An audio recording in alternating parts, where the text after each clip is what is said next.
big topic, and it's home versus pro. And this is one of the topics that always comes up in the salon, that people think, oh God, like, yeah, I don't buy professional, I buy store-bought. We're not here to slag anything off or to say that's not good, or we're basically here just to get some of your input as to why you like it, but how could we really benefit your hair from more of a prescriptive point of view. Whereas what we all do, like when you buy something from the shop, whether it's a colour, shampoo, or anything like that, it's sort of one size fits all. And that's what we really want to touch on tonight. Yeah.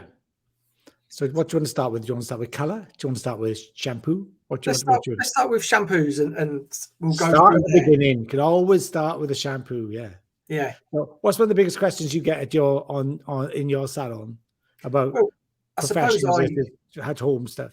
Yeah, I suppose like I bring it up. I always like to know what people, especially when you're doing cuts, whatever service we do in salon, but I always like to know what people's like home care, aftercare is going to be, because if they are suffering with, say, dry scalp, or they want more volume, or their color fades, and then you start to talk about shampoos as the number one thing to start with, a lot of people are using the wrong one because it's either smells great, the packaging looks good, or the advert told them so. Yeah. And that's where the sort of mind shift I would love to talk to people about. And one of my clients in particular that always bring this story up, she was forever, I've been doing her hair for over a decade, and she was always like, no, you're just a salesman sort of thing with shampoo. And it wasn't until she got some, even now, she's like, I just can't believe the difference, Paul. She's true believer in why professional shampoo is there. Yeah. And it doesn't mean that the supermarket shampoos are really poor. I mean, they do a good job. They certainly are. They do have a lot of the technology they say in them, but not in great quantities. Yeah. But it's just that it comes down to pricing mostly, right? So why generally a professional shampoo is more expensive than a shop bought shampoo, right? That's always the biggest question I get. It's why is it so expensive? 3 times more expensive or whatever. And it's basically the technology is like, if like for instance, if you have a certain ingredient, let's say it's like babasu oil, which is like a moisturizing oil, right? And it's in one in the supermarket and there's one in the salon. They both do a great job, or jojoba oils or something, which are moisturizing, replenishing. The supermarket will have it in there, but it'll have it on a really small quantity. I don't know what the percentage, but let's give it say it's like 20%. Where if you buy it in the salon, the amount of it would probably be more like 60%. Yeah. So it's much more intense and more rich in the. I always talk to clients when like everybody else, talk about hair care at home and those type of things. One of the things I always insist on is that, I tried to get him is I take him down the pro route, pro shampoo, pro conditioner. And I say, I don't really mind if you don't even buy it off me. Buy a pro shampoo. If it's not my brand, buy another brand, but make sure it's a pro salon one. Just because if you're really interested in your hair and how healthy it is and what the results you get, then it makes a difference. And not to say that the shampoos at home are any worse, but they're usually full of more detergents and like the lathering effect, the soapy stuff to make them lather. And sometimes the salon shampoos don't lather as much, just because that's just a filler. It doesn't really fill up. Yeah. So they filled with more the good stuff, I think. Does that make sense? Yeah, it does. And one of the examples that I give, when you look at the makeup industry and they show an advert of mascaras, if you look at the bottom small text on a mascara advert, it says something like 97% of this eye is sort of like fake eyelashes. There's like a 0.4% of the actual product doing the difference in this. And that's the same as with the shampoos, because all they have to do is put 0.01% of an ingredient or technology into it to claim it on the actual packaging. Absolutely. And that's where you see a lot of the Bonders and the Plexes. I know a lot of the store ones now are saying all of this about it. and they've probably got. I'm not saying they have, but they only need 0.01% to say they've got it in there. To say they've got it in there, and that's the biggest thing when it comes to the that becomes a marketing thing, doesn't it? Really. Yeah. And I think that's where pro products can learn a trick or two, is purely how they market it. But I think there's such an integrity there that they don't want to lie to people. They don't want to lead them on. They just tell you exactly what it is. That's what it does. It's up to you. Do you know what I mean? Whereas there's a much harder sell because the products in the supermarket stand alone, don't they? There's nobody servicing them. No. So you basically browse, and most people do the smell test and they flip the lid and go, "Oh, that smells good. I'll have it." Yeah, that must be great. It must be great because it smells good. Yeah. Do you know what I mean? So I think that's not really a scientific test, and I think that the stuff that we use is kind of like, I advocate all professional brands, no matter what they are. I would never. They're all really good, and they're all depends on what you want from a brand. Yeah, I suppose. It is. But where do you stand with color then? Home color, and that's a different thing altogether. It is, and I did a test. I did a video to see. Yeah, I remember. Tell us about that. Tell us about specifically. Well, I just picked up when I have clients come into the salon that color their own hair, they always seem to use that Easy and Nice one, and and I always ask them why, and they say because it's easy and nice. And I'm like, oh, okay, so I'm going to buy Easy and Nice, and I'm going to use my trusted my trusted Joico, and I just picked up a blonde mannequin and act as if it was like high level grey as such, or removed as much melanin as possible to try and get coverage. And I bought an Easy and Nice 5N, and I had a 5N Joico Lumishine Permanent, and I just wanted to mix them both, and I put half and half on one side. What we'll start off with the store-bought ones, the shop-bought ones, they're one size fits all. So they're trying to cater to the masses. Whoever picks it up, they could be blonde, they could be red, they could be brown, they could be grey. They've put so much pigment in there, and things to. Nobody really wants warm hair. That's one of the things that when you go into the salon, people just, I don't want warmth. So they pack it with so much green and blue. And that's the first thing I noticed. When it came to the formulation of Joico, we've got all of our primaries in there to make sure we get a real nice, neutral, natural colour. When the box dye was on the hair, you could already see this sort of like oxidization of like green. And I thought, oh, that might just be in there because it's a 5N. They want to be working through like reds and oranges. And then when I took it off, it was like a real khaki brown. There was no pre-fill in there. And I know there's no pre-fill in Lumishine Permanent Cream, but there's just much more of a consistent formulation.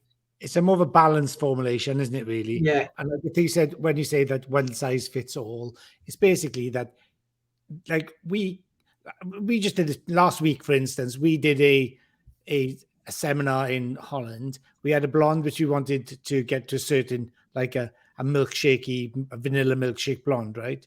Yeah. So we did a test strand. Do you remember? Yeah. And like we had the option of two different toners from two different of the Joico families, and like it was obvious within 5 minutes which one we were going to go with, right? Yeah. One was more violety, one was like bang on. So we went with the one was bang on, obviously. It worked like a treat. But so as a professional, we still take a test strand, for instance, and we'll measure the color and the results on a test strand. If we're uncertain, no, we are professionals. We work a color every day, multiple times a day, thousands times a month. You're doing different, at least like probably do 500,000 formulations a month, right? Yeah. And yet we can still be unsure about the end result. So a client who doesn't have that type of knowledge, they want to see a result. They don't care how they get it. They don't care where it's done. So like you say, great 5N, like is a light brown to us, right? A 5N. So a natural light brown. That's how most people are in this country, like a base 5 to base 6, like a light brown to a dark blonde. And they want to have that color, regardless what's on the hair already, regardless what they've done to it, regardless of the condition. And then they put that on, and it has to work. Like otherwise, I mean, it's a non-starter and it's not going to sell. So they make it so full of the base, like I said, the greens and the blues. They make sure that it's going to cover everything, no matter what's in there. It's covering. Do you know what I mean? So it works at all costs. And also, we've got the benefit of lighting test strands, then watching development.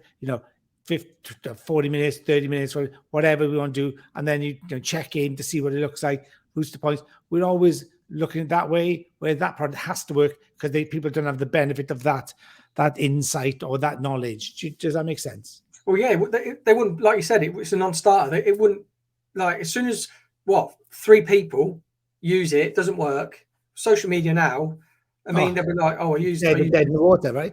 Yeah, it wouldn't work. So they have to fill it with so much pigment to be able to get the coverage. They have to put in a developer. They don't even say what developer's in a box style. It just says developer. Whereas we have to make sure we either use a 5, a 10, 20, or a 30, or a 40, depending on what we want to achieve. Whereas a home color, it's just like, oh, that's that, mix it, put it on, and fingers crossed it works. And it just does its thing. But that's where you just don't get the prescriptive value of a colorist and getting that color to really be bang on with what color or trend or vibrancy, intensity, or something to mute. That's the thing you don't get with a home color. No, I think that's right. I get the one size fits all, but I don't think people understand what we go through as professionals to get the colors we need. And that's what you pay for, really. And then, like, you could buy, and if they were that good, I wouldn't choose to use them, but they do a job, and there's a place for them. And I understand where the place is, and understand what clients would choose to use them and why they would choose that. And that's their choice. And they could, I haven't got any problem with that whatsoever. And they do the job, and they're not terrible, but they're not great, right? Yeah. So the way that works for us is that we always understand what we have to do to get to those results. Yeah. And I think that's where we kind of, like, we always need to justify, you have to do this. But again, if it was that good, the product, it costs like $5.50 or something. Oh, we'd be using it. I'd be using the salon. Yeah. Because the colors that we'd be using in the salon are way more expensive than that. Yeah. So if they were that good and they worked and they did the job they said they did in the way that we would want them to work, then there's a no-brainer. I'd buy it. Yeah. I'd buy, Easy and Nice, and they'd be all over my shelves, and I'd stock the whole range. Yeah. And I'd kind of become that salon, make it like, but our colors are so prescriptive and bespoke to that individual client, and it kind of like, the training, like we went on the beginning of the year, we had a color seminar, right? And there was so much information, stuff that I learned years ago, I'd forgotten about, like, oh God, yeah, that's so important. And, those type of things, like, are invaluable. And clients don't get that, or customers in the shop don't get that type of, experience. So there's a place for them for home products, but I don't ever recommend, that I don't think you can ever compare the two. It's like comparing apples with oranges. They're just two different things, really. Do you know what you think? Definitely, yeah. And just touching on that topic, I mean, if there's anybody that wants to sort of chip in with a comment, we're going to go to comments now, and before we jump on to the next topic. Yeah. But I've just seen Jill. Obviously, Jill is like us. She's a Joico artist. She's got a YouTube channel as well. It's just there. If you want to go and subscribe, click on it. But I think salon products are more prescriptive, especially Joico. And the especially Joico part is we have different ranges, and in particular Vero. So it's a true tone color. So there's no base in it. You have to make the base. And by formulating a color that's completely bespoke to you, that's what makes Joico different from the rest. Yeah. I think Vero is like super special. Yeah. Unfortunately, it's become like almost its own worst enemy. I think, actually, I'm going to go off the subject a little bit, but it's worse because it is so prescriptive, and you have to be so knowledgeable to work with it and get to be effective. But if you understand, like, the color wheel, if you understand how the color wheel works, and and how color works, like how you cancel tone and how you change different colors. There's nothing like it. It's unreal. And what an advantage to have that in your salon, because if you start using that on your clients and you're giving them an absolutely prescriptive, bespoke, only for them formulation, they can't get that anywhere else. If they love it, they can't get it anywhere else. So they're never going to go anywhere else, because whatever somebody puts on isn't going to compare with what you've done, if they really love it. So I think that is a game changer for me. And like I'd gone away from it to the pre-blended colors, already in tubes already done. And then after January, I've now come right back to Vero. I absolutely adore it. I think, and the condition is incredible. It is, and it's something that like we don't shout enough about. And I think this coming year, going forward, I think obviously we're going to be doing a lot more social stuff with Joico, and I'm getting really excited about what we've got actually coming. So, oh my god, there's so much coming this year.